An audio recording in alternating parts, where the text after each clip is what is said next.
कुछ सवाल हैं जिन्होंने इंसानियत को हमेशा से परेशान किया है। और उन्हीं में से एक सवाल है इंसान की खुद की आइडेंटिटी का। और अगर इंटरनेट पे जाके हम लोग सर्च करें कि top 5 unanswered questions of philosophy, तो उसमें भी एक क्वेश्चन आता है, हु एम आई? मैं कौन हूँ? मेरी पहचान क्या है?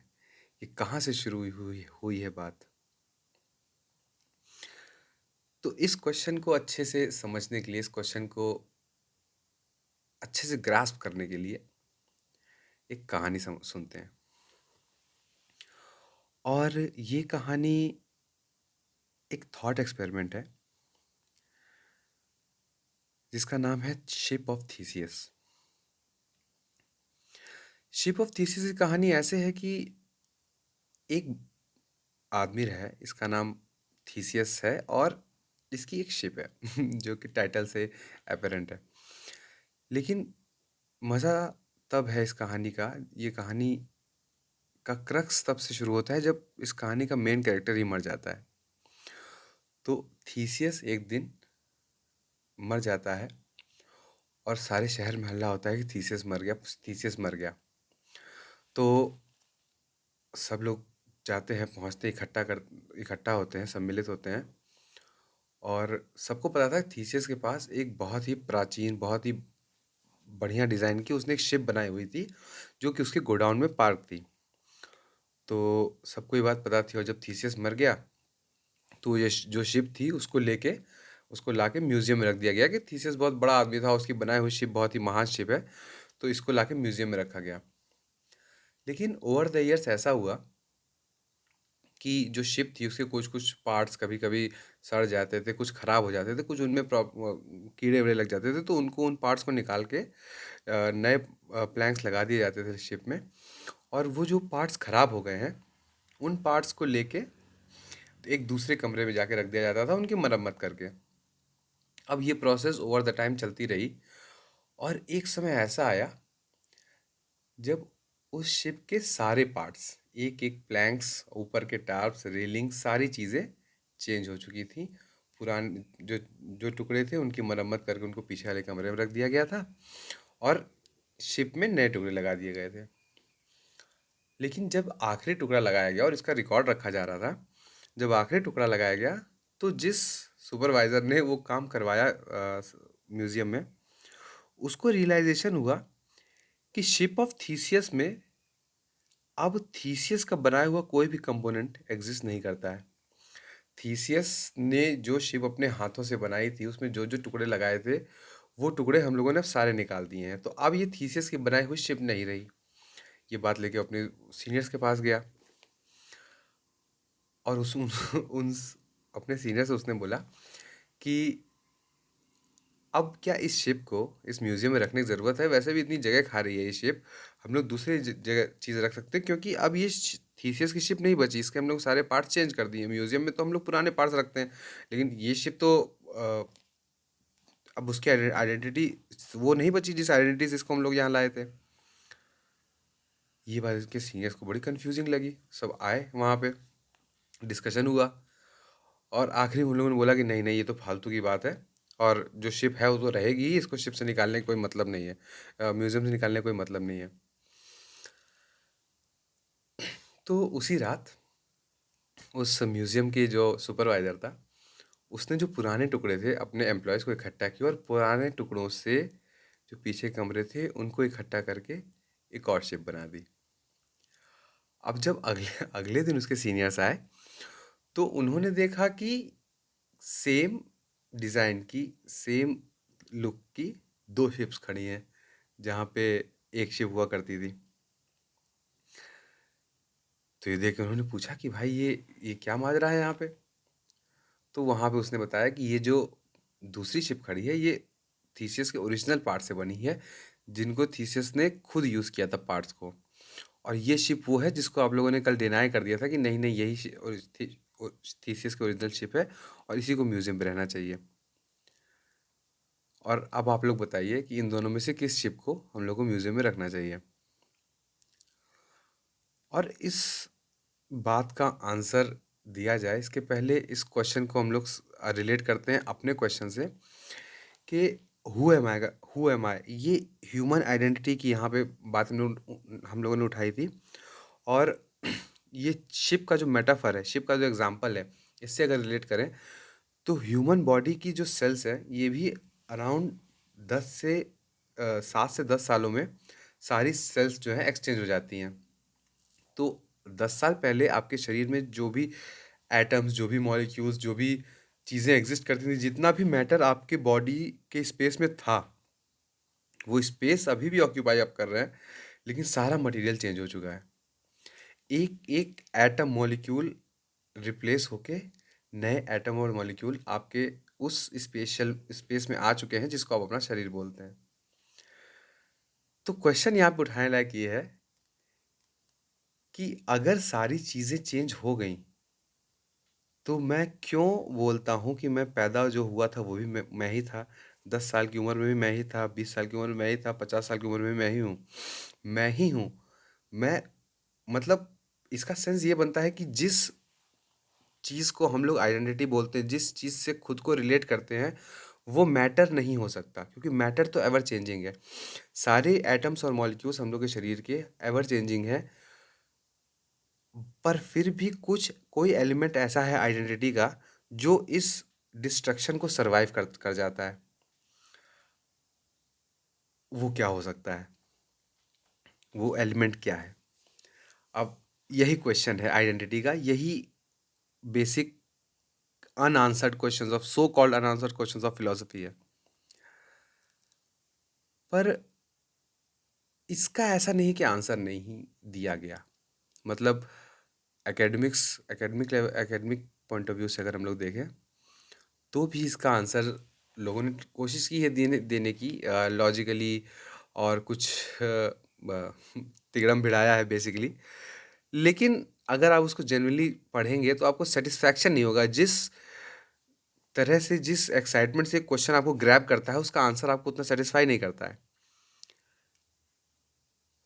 लेकिन एक आंसर हमको खुद पर्सनली मिला जिसने हमको सेटिस्फाई किया इस क्वेश्चन का। अब इसका हो सकता है कि उस वो अंडरस्टैंडिंग के लेवल पे और एक्सपीरियंस के लेवल पे वो आंसर नहीं हो, लेकिन उसका आंसर है, ये अंडरस्टैंडिंग हमको मिली।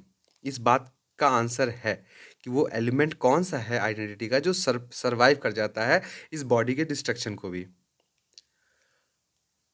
तो इसके लिए एक और कहानी सुनते हैं। अब ये कहानी शुरू होती है एक राजमहल में।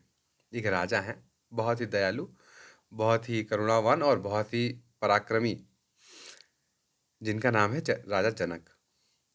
अब राजा जनक अपने शहर का भ्रमण करके सबकी दुख दुख तकलीफ सुन के देख के आए, तो देखे कि शहर का हाल बहुत अच्छा है, किसी को बहुत दिक्कत नहीं है, सब कुछ बढ़िया से चल रहा है।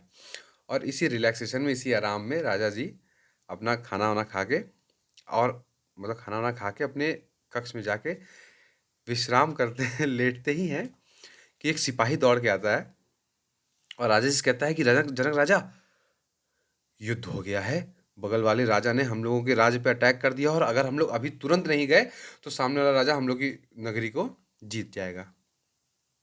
अब ये सुन के जनक राजा तो हड़बड़ा उठे। तुरंत उन्होंने अपनी तलवार उठाई, तुरंत अपने घोड़ा लिया और युद्ध पे चल दिए। सिपाही की बात सही निकली।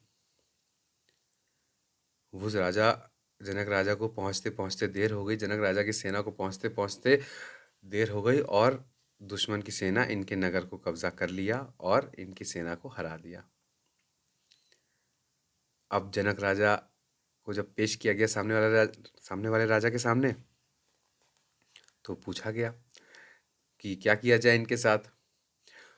तो नियम कानून के हिसाब से ये पता चला कि एक राजा की जान नहीं लेनी चाहिए।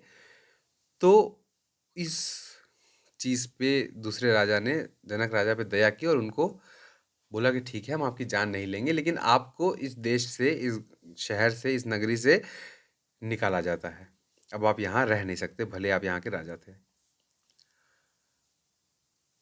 अब 3-4 दिन लगातार युद्ध करने के बाद जनक राजा का शरीर बहुत घायल था। इसके साथ-साथ जब उनको निकाला गया, तो उनको भूख बहुत ज़्यादा लगी थी। तो थोड़ा-सा राजमहल से दूर जाने के बाद उन्होंने कुछ लोगों से बोला कि थोड़ा-सा कुछ खाने का सामान रास्ते के लिए कुछ खाने का सामान अभी अगर दे देते तो थोड़ी आसानी होती। लेकिन उन्हीं के शहर के लोगों ने उनका कोई साथ नहीं दिया। किसी ने उनको एक पानी की बूंद तक नहीं दी, खाना तो छोड़ दो।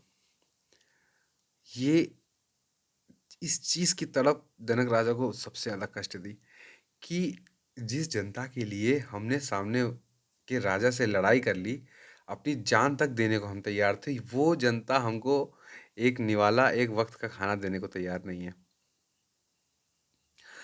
अब अपना सम्मान लेके जनक राजा चल दिए वहाँ से, उस शहर से बाहर।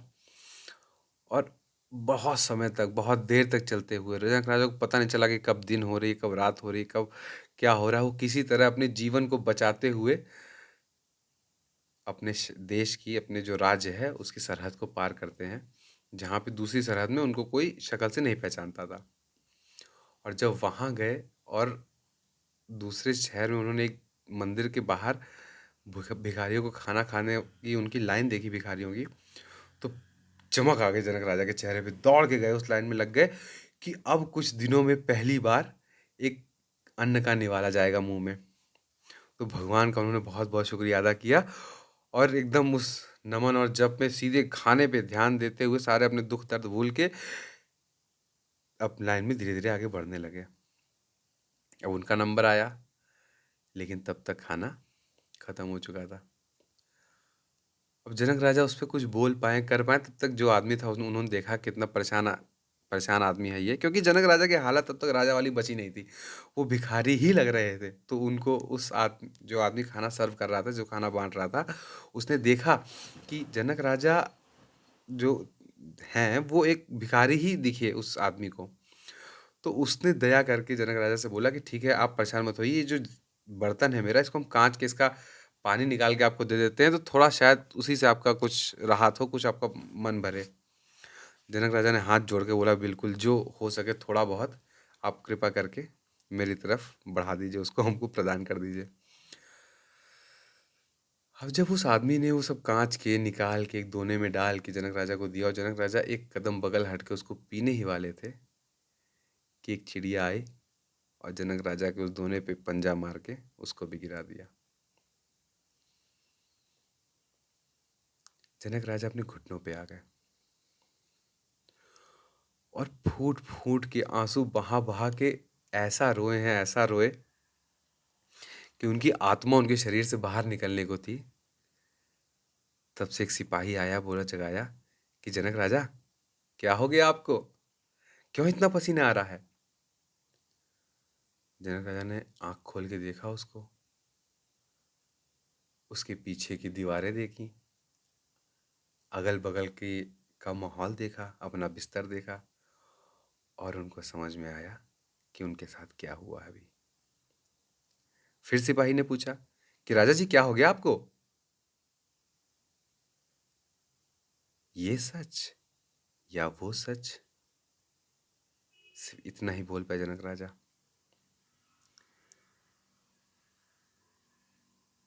सिपाही को समझ में नहीं आया, तो उसने बुलाया, अपने सीनियर को बुलाया, एक बार इशारा किया। उसने पूछा कि राजा जी, कोई तबीयत परेशानी, क्या हो गया? ये सच या वो सच, या रानी को बुलाओ जरा। तुरंत सीनियर सोल्जर ने बोला कि सिपाही ने बोला कि रानी को बुला के लाओ, राजी की तबीयत थोड़ा ज़्यादा ख़राब लग रही है, थोड़ा परेशानी ज़्यादा है, बुखार उखार का देखो। तो रानी आई, रानी की सेविकाएं आई, वैद्य आए, हकीम आए, सब आके राजा के अगल बगल सब इकट्ठा हो गया, घेर के राजा का बिस्तर, राजा लेटे हैं चुपचाप, ऊपर देख रहे हैं छत को, कुछ अपनी तरफ से बोल ही नहीं रहे हैं। और कोई उनसे एक बार भी बात, कोई भी बात बोले, एक ही बात बोल रहे हैं जनक राजा कि ये सच या वो सच। अब काम नहीं हो पा रहा है शहर का। कोई सिपाही को साइन कराना है लाके फाइल में कि पुल बनने वाला है, उसके लिए फंड चाहिए है, या बाहर के अपनी सेना खड़ी करनी है, बाहर के बॉर्डर बनाने हैं। लेकिन जो भी किसी भी काम के लिए जनक राजा के पास कोई आए तो वो एक ही बात बोले कि ये सच या वो सच।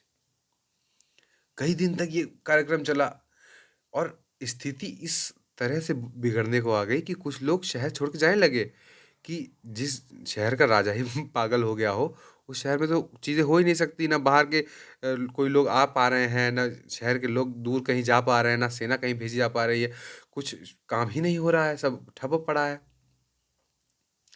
ऐसे में उस शहर में एक ऋषि आते हैं जिनका नाम है अष्टावक्र। अष्टावक्र ऋषि जब आए और शहर की हालत देखी और देखा कि इतना हड़कंप मचा है यहाँ पे, तो ऐसे में वो पहुंचते हैं राजमहल और मिलते हैं जनक राजा से। देखा सिंहासन में विराजमान राजा ध्यान ही नहीं दे रहे हैं, कहीं पे ऊपर देख रहे हैं और खोए हुए हैं। पूछा अष्टावक्र ने कि क्या राजन, क्या हो गया, क्या हालचाल? ये सच या वो सच? अब अष्टावक्र ने जनक राजा की आंखों में ध्यान से देखा और उनको समझ में आया कि ये आंखें सब देख रही हैं अपने आसपास, उसको पता है क्या चल रहा है। लेकिन इसने इतना बड़ा क्वेश्चन उठा लिया है अपने लिए, इतना भारी भार अपने मन पे उठा लिया है कि इससे और कोई काम हो ही नहीं रहा है, इसका मन किसी और तरफ जा ही नहीं पा रहा है। तो ये देख के अष्टावक्र बोले कि जनक राजा, जब आप वहां पे थे तो क्या यहाँ का आराम, सुख, चैन था आपके पास? पहली बार जनक राजा ने कुछ और बोला, क्योंकि पहली बार जनक राजा से किसी ने सही सवाल पूछा था। जनक राजा बोले, नहीं, यहाँ का तो कुछ भी नहीं था मेरे पास, सिर्फ वहीं का दुख, तकलीफ, पीड़ा वहीं की थी। अष्टावक्र ने बोला, अच्छा, और अब आप जब यहाँ पे हैं तो क्या वहाँ की तकलीफ, वहाँ का दुख, वहाँ की पीड़ा अभी तक है आपको? जनक राजा ने कहा, ना, एकदम नहीं, एक तकलीफ नहीं है, एक दुख नहीं है, एक भी पीड़ा नहीं है मेरी। फिर अष्टावक्र ने पूछा कि अच्छा जनक राजा, आप जब वहां थे तो आप वहां थे कि नहीं थे? अब जनक राजा ने कहा, ये कैसा सवाल हुआ, बिल्कुल थे, जब हम वहां थे तब तो थे ही।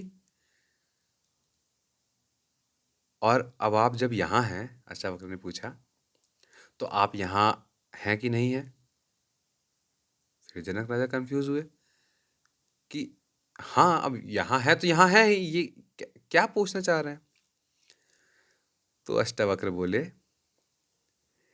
कि राजन, ना ये सच ना वो सच, तुम ही सच।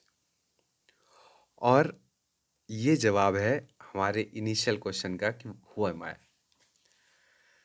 इसको अब और क्लैरिटी से और आर्टिकुलेट वे में अगर समझें तो क्वेश्चन था शिप ऑफ थीसिस का कि इन दोनों में से कौन सी असली शिप है ना? कि और इसको और ज़्यादा डिफाइन करने की कोशिश अगर हम लोग करें तो समझ में आता है कि क्वेश्चन यहाँ पे है कि are we the collection of our parts, और आर वी द कॉन्सेप्ट। जो पहली शिप थी, जिस शिप को म्यूजियम से नहीं हटाया गया, जिस शिप को म्यूजियम में रखे रहने दिया गया, उसके सीनियर्स ने बोला कि नहीं, यही शिप है, जब तक दूसरी शिप क्रिएट नहीं की गई थी। तो पहली शिप रिप्रेजेंट करती करती है कॉन्सेप्ट को, जो हम लोग परसीव करते हैं। हम लोग का मानना है क्या है कि बॉडी चेंज हो रही है बट मेमोरीज, मेमोरीज को कॉन्सेप्ट है हमारी, हमको याद है बचपन में क्या हुआ था, हमको याद है मेरी जवानी में क्या हुआ था। लेकिन हम लोगों को अगर जवानी की कोई तस्वीर दिखाई जाए, बचपन में कोई तस्वीर दिखा के बताया जाए कि आपको याद है लेकिन एक्चुअल में ऐसा हुआ था और ये देखो प्रूफ, तो हम लोग तुरंत एक्सेप्ट करते हैं कि अच्छा, हमको गलत याद था। तो मतलब जो कॉन्सेप्ट है ना, वो भी ट्रस्टवर्दी नहीं है, जो मेमोरी है वो भी ट्रस्टवर्दी नहीं है, वो रियल ट्रूथ हो नहीं सकती। वो एक इमेज है, वो एक आपने परसीव किया है उसको उस तरह से, वो एक रिकॉर्डिंग है सिर्फ। तो वो कॉन्सेप्ट है जो आपके मन में है आपका, वो मेरी आइडेंटिटी का कॉन्सेप्ट है मेरे अंदर, जो मेरी मेमोरीज हैं, वो भी मैं नहीं हूँ। मेरे मन में मेरी मेमोरीज को के साथ एक कॉन्सेप्ट है मेरा, वो भी मैं नहीं हूँ। और जो बाहर का शरीर है, जो चेंजिंग पार्ट्स हैं, वो भी मैं नहीं हूँ। तो फिर मैं क्या हूँ? तो यहाँ पे अष्टावक्र ने क्या बोला कि ना ये सच, ना पार्ट्स हो तुम, ना वो सच, ना कॉन्सेप्ट हो तुम ही सच, सिर्फ तुम ही तुम हो। इसका मतलब है कि the awareness of the concepts end of the parts, जो अवेयरनेस है, जो कॉन्शियसनेस है, वो ही आपकी ट्रू रियलिटी है, ट्रू आइडेंटिटी है। और वो ही ट्रूथ प्रोवाइड करती है, वो ही पावर देती है, वो ही इल्यूमिन करती है हमारे थॉट्स को, हमारे एक्शंस को, चाहे वो ये शिप हो या वो शिप हो। तो शिप ऑफ थीसियस, अगर हम लोग सोच रहे हैं कि कोई ऑब्जेक्टिव रियलिटी हम लोगों के शरीर से बाहर भी एग्जिस्ट करती है ना, तो वो गलत है। शरीर के बाहर सिर्फ लकड़ी के टुकड़े एग्जिस्ट करते हैं, और वो किस शेप में क्या कहलाएंगे, किसी शेप में, जब तक वो शेप पिछले कमरे में थी, तब तक वो लकड़ी के टुकड़े थी। लेकिन उसको जब उसके सुपरवाइजर ने उसको डिज़ाइन करके रातों रात एक शिप बना दिया, तो वो शिप बन गई। तो जो वो शिप बनी है, उसकी जो इंफॉर्मेशन है, शिप होना जो कॉन्सेप्ट है, वो मेमोरी के रूप में हमारे ब्रेन में रहता है। वो बाहर एग्जिस्ट नहीं करता है, बाहर वो लकड़ियाँ ही हैं, बस डिफरेंटली अरेंज्ड हैं। और थीसियस, थीसियस एक पर्सन है जिस जो अपने में ट्रू रियलिटी नहीं है। सब ने थीसियस एज अ पर्सन को अब खुद से परसीव किया होगा। जब कोई थीसियस से मिला होगा, उसके मन में थीसियस की अलग आइडेंटिटी बनी होगी। तो ऐसे ही थीसियस भी एक ऑब्जेक्टिव रियलिटी नहीं है। तो ना थीसियस ऑब्जेक्टिव रियलिटी है, ना ही शिप ऑब्जेक्टिव रियलिटी है। तो दोनों में से कोई भी शिप ऑफ थीसियस कैसे हो सकती है? शिप ऑफ थीसियस का जो कॉन्सेप्ट है, शिप ऑफ थीसियस जो दिख रही है, वो सिर्फ आपके मन में है। और आप ही ट्रुथ प्रोवाइड करते हैं, और आप ही रियलिटी प्रोवाइड करते हैं किसी भी कॉन्सेप्ट को, किसी भी चीज़ को। तो अगर आपके सामने रखी चीज़ कप या माउस, कीबोर्ड, कुछ भी आपको दिख रहा है, तो इट मीन्स कि you have provided a meaning to it. It exist because of you. It has its existence, it has its meaning because of you. So with that, sayonara.